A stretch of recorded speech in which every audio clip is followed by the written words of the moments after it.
Tenemos ya aquí con nosotros a Ronald Gamarra, él es parte del equipo técnico también el señor Pedro Castillo, pero queríamos compartir un tuit que nos avisan de producción, se acaba de publicar hace algunos instantes nada más, hace una hora, un tuit de Vladimir Cerrón, dice: la unidad del partido y el pueblo garantiza la verdadera democracia, el pueblo ha llevado al gobierno a un verdadero hijo del pueblo. Palabras de Vladimir Cerrón, quien, como ustedes saben, es líder del partido Perú Libre. Bienvenido ahora sí al abogado Ronald Gamarra, gracias por estar con nosotros y aquí además de manera presencial. Buenas noches. ¿Cuál es su interpretación sobre los resultados de la OMPE, lo que viene ocurriendo, esta presentación de Vladimir Cerrón y el pronunciamiento del candidato Pedro Castillo esta noche? Sí. Y de la señora Fujimori. Bueno, como ya todos sabemos, la OMPE ha dado los resultados oficiales finales y de su cuenta resulta que Pedro Castillo es el ganador. Evidentemente lo que hay que esperar ahora es a las resoluciones de los jurados electorales especiales y del Jurado Nacional Electoral respecto de las nulidades que han sido presentadas, ¿no? Para que se proclame al ganador, ¿no? Para que se proclame, y eso así demore 2 o 3 semanas, ¿usted considera que hay que esperar? Bueno, claro que hay que esperar. Yo creo que no deberíamos esperar 2 semanas en el sentido de que las nulidades presentadas no tienen razón de ser. Tanto así que cerca del 80% de las solicitudes de nulidad presentadas por el fujimorismo ya han sido rechazadas por los jurados electorales especiales. Y de esas, el fujimorismo ya presentó por lo menos 190 apelaciones contra las decisiones de los jurados electorales especiales. De esas, el 67% han sido declaradas improcedentes por los propios jurados electorales especiales. Es decir, entre el 80%, el 80% de las solicitudes presentadas por el fujimorismo, es decir, todas las que han sido resueltas, todas han sido rechazadas por los jurados electorales especiales. Es decir, no tenía razón de ser la presentación de esas solicitudes de nulidad. Yo no cuestiono el derecho, que lo tienen y que lo han ejercido. Lo que insisto sí, sobre el fondo de su pretensión. No tenían razón. La gobernabilidad es una buena pregunta para las dos partes en este momento. Hay un reconocimiento, me imagino, de ambos candidatos de que cualquiera sea la decisión del jurado, esperándola con la paciencia que corresponde, van a tener que gobernar para las dos partes, no para esa mitad que apostó por ellos. ¿Cuál es su lectura desde el lado del candidato Pedro Castillo? Bueno, lo hemos escuchado ahora, ¿no? No son chavistas, no son comunistas, son trabajadores, ¿no? Representan una opción política como cualquier otra, plural, propia de la democracia y que ha recibido el favor popular y que representa sobre todo a los sectores olvidados que requieren un cambio y que no han sido beneficiados con un modelo económico que ha demostrado su falta de capacidad para incluir a todos. La presencia de Cerrón en esa fotografía, ¿cómo la interpreta? ¿O cómo la deberíamos interpretar siendo, digamos, la piedra en el zapato del señor Pedro Castillo, la presencia de Cerrón y lo que él dice en este plan de gobierno que lo inspira y que finalmente presenta ante el jurado, ¿no? Vi al profesor Castillo hoy día en la mañana. Y esa foto no corresponde al día de hoy. Esa es una foto antigua, utilizada por Cerrón para presentarse como el ganador. El señor Cerrón debe responder a la justicia. ¿Y cuál es el ambiente a la interna entonces de Perú Libre? No lo sé porque yo no soy miembro de Perú Libre. Porque cada vez que alguien se pronuncia, como ha ocurrido incluso con congresistas electos, Cerrón pareciera enmendar la plana. ¿Usted es parte del equipo técnico? No.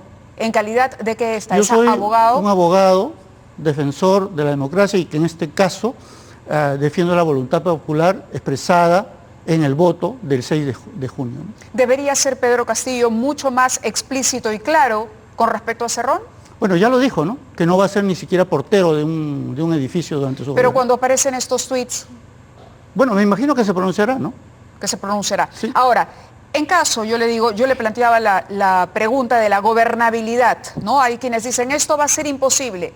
Gana Castillo, hay un sector de la población que no va a terminar de aceptar esa elección y que va a insistir porque así es, ¿no? No les gusta la idea de que Castillo vaya, tienen algunos temores justificados o injustificados, pero temores al fin, respetables, y sea el caso de Keiko Fujimori también. ¿Estaría el señor Castillo, digamos, en la disposición de tender puentes con la señora Fujimori? Yo lo que entiendo es que el presidente Castillo será el presidente de todos los peruanos, porque es lo que corresponde. Él no va a responder solamente al 50% más uno que en segunda vuelta votaron por él, porque finalmente también debemos estar claros todos que los votos en la primera vuelta fueron minoritarios absolutamente para todos, incluido para el profesor Castillo. ¿No es cierto? A eso me refería. Entonces, cuando uno va a gobernar, tiene que gobernar para todos los peruanos y tiene que darse cuenta primero que no solo ha ganado con su ideario presentado digamos, en la primera etapa, ¿no es cierto?, sino que ahora un número mayor de peruanos que no votamos por él en la primera vuelta, ¿no es cierto?, le han dado el respaldo, ¿no es cierto? Pero además de eso, el presidente tiene que gobernar para todos, incluido para aquellos otros ciudadanos y ciudadanas del Perú que han votado por la contrincante, por la señora Keiko Fujimori. Evidentemente, tiene que haber un cambio, requerimos un cambio, muchísima gente reclamamos un cambio, pero ese cambio tiene que darse en democracia, respetando las reglas de la democracia e incluyendo a todos, absolutamente. Y teniendo en cuenta también lo que reclaman aquellas personas que no han favorecido con su voto al profesor Castillo. De acuerdo. Le pregunto por declaraciones de Verónica Mendoza cuando ella dice con el fujimorismo ni a la esquina y decide su apuesta por el profesor Castillo. ¿No fue eso contribuir a esta división? ¿Debería el señor Castillo más bien tender puentes incluso a las fuerzas que están al otro lado, incluyendo, como le digo, a la señora Fujimori, quien de alguna manera en este momento personifica a esa otra mitad que no votó por Castillo? Bueno, lo que creo es que la política se debe mover por consensos, no por enfrentamientos, ¿no? Y en su momento tendrán que tomarse grandes decisiones, ¿no? Como por ejemplo, sí. ¿Cuál? No se puede gobernar solamente con el ideario de la primera parte de este proceso electoral, pero tampoco solamente con lo que se ha dicho de manera general en esta segunda etapa del proceso. Pero ¿cómo materializamos ese consenso? Es decir, ¿cómo se materializa esto a ojo del ciudadano? Le planteo una hipótesis, entregando algún tipo permitiendo que la oposición participe del gabinete, por ejemplo.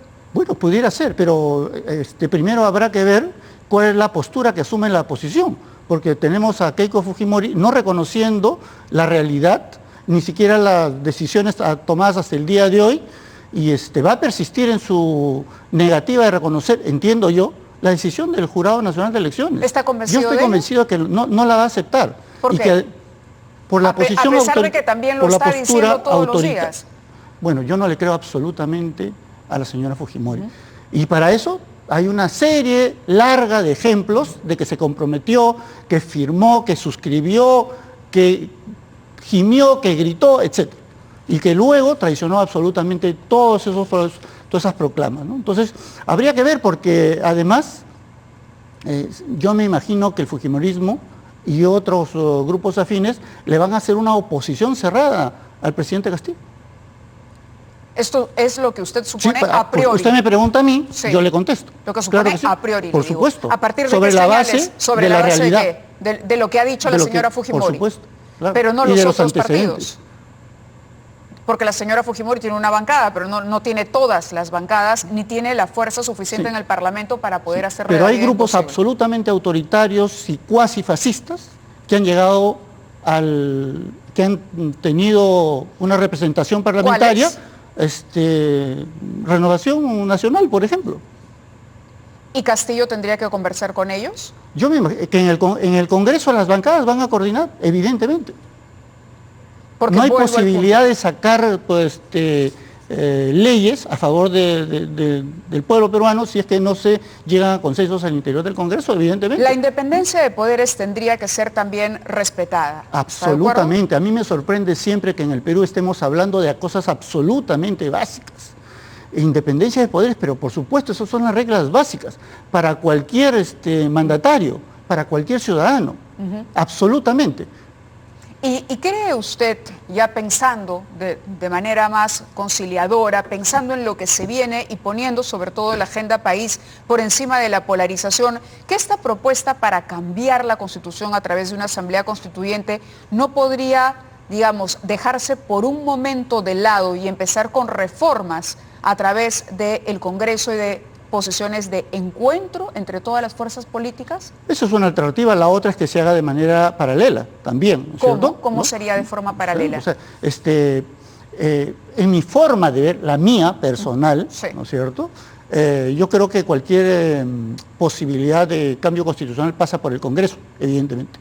Pero esa es mi perspectiva. Eso quiere decir que... Esa es mi perspectiva. Yo no soy miembro del Partido Perú Libre. De acuerdo. ¿Y usted qué perspectiva tiene sobre esta idea de la Asamblea Constituyente que se conformaría en menos de un año, de acuerdo al propio Pedro Castillo? Si cuenta con el apoyo popular, bienvenida a la Asamblea Constituyente. Pero entonces ahí no respetaría el Congreso.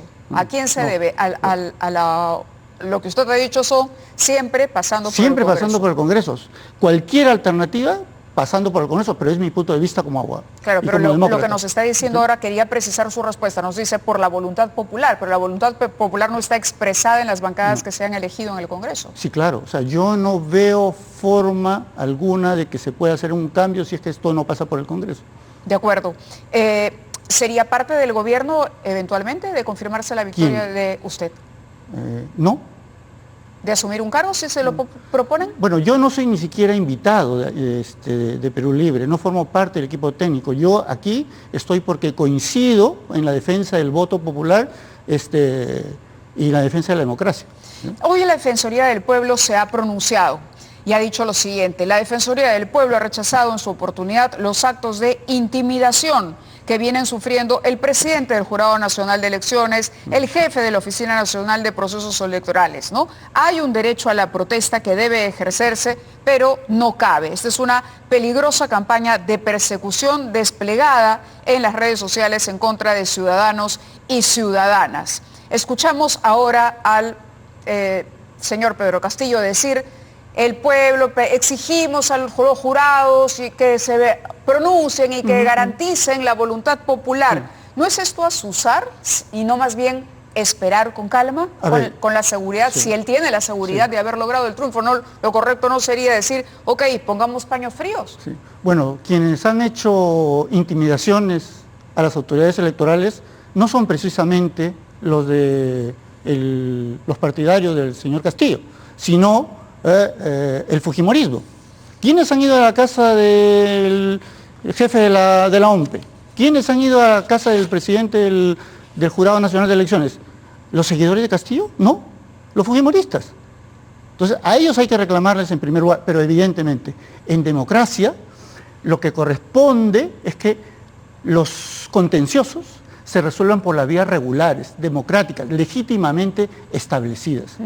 Por eso vivimos en democracia. De acuerdo. Le agradezco muchísimo que haya estado con nosotros. Muy amable por venir. Gracias. Buenas noches.